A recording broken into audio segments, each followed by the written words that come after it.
பெருமாளுக்கும் சனி பகவானுக்கும் உகந்ததுதான் சனிக்கிழமை என்று சொல்கின்றோம்.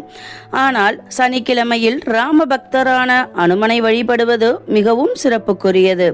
சனிக்கிழமைகளிலும் சனி ஓரை நேரத்திலும் அனுமனை வழிபட்டு வருவது அல்லல்களை எல்லாம் போக்கி அருளக்கூடியது, மனதில் பயத்தை போக்கக்கூடியது, மங்கள காரியங்கள் அனைத்தையும் நடத்தி கொடுப்பார் அனுமன் என்கிறார்கள் ஆச்சாரிய பெருமக்கள். வீரத்தையும் ஞானத்தையும் தந்தருள்பவர் அனுமன் என்று போற்றுகின்றது புராணம். சனி பகவானின் ஆதிக்கம்தான் நம் வாழ்க்கையின் சகலத்திற்கும் காரணம். அதனால்தான் சனி பெயர்ச்சி என்றாலே நாம் பயப்படுகிறோம்.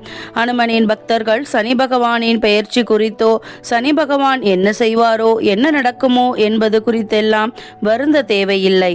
அனுமனின் அருள் இருந்தால் சனீஸ்வரனின் தாக்கம் வெகுவாக இருக்காது. அவரின் பரிபூரண அருளையும் பெறலாம் என்கிறது புராணம். எனவே சனிக்கிழமைகளில் அனுமன் வழிபாடு செய்வது மிகவும் விசேஷ பலன்களை தரக்கூடியது. அனுமன் சாலீசா சொல்லி பாராயணம் செய்ய வேண்டும். அனுமனுக்கு வெற்றிலை மாலையும் துளசி மாலையும் சாற்றி வேண்டிக் கொள்ளுங்கள். வேண்டுவதையெல்லாம் தந்தருள்வார் அனுமன். சனி பகவானின் கோபத்தில் இருந்தும் தாக்கத்தில் இருந்தும் நம்மை அரணென காப்பார் அனுமர். அனுமனுக்கு வெற்றிலை மாலை கட்டி போடுவது மிகவும் விசேஷமானது. பொதுவாகவே வெற்றிலை என்பது வெற்றியை தரக்கூடிய இலையாகும். அதன் காரணமாகவே அனைத்து விசேஷங்களிலும் வெற்றிலை முக்கியமான பொருளாக பயன்படுத்தப்படுகிறது. எத்தனை வெற்றிலையில் மாலை கட்ட வேண்டும் என்று தெரியுமா? சாதாரணமாக எத்தனை வெற்றிலை வைத்து வேண்டுமானாலும் வெற்றிலை மாலை கட்டலாம். அனுமன் விக்கிரகம் அமைந்துள்ள உயரத்தை பொறுத்து எண்ணிக்கை வைக்கலாம். வெற்றிலையுடன் பாக்கு வைத்தும் மாலை கட்டலாம், அல்லது பாக்கு இல்லாமலும் வெறும் வெற்றிலையை வைத்தும் மாலை கட்டலாம்.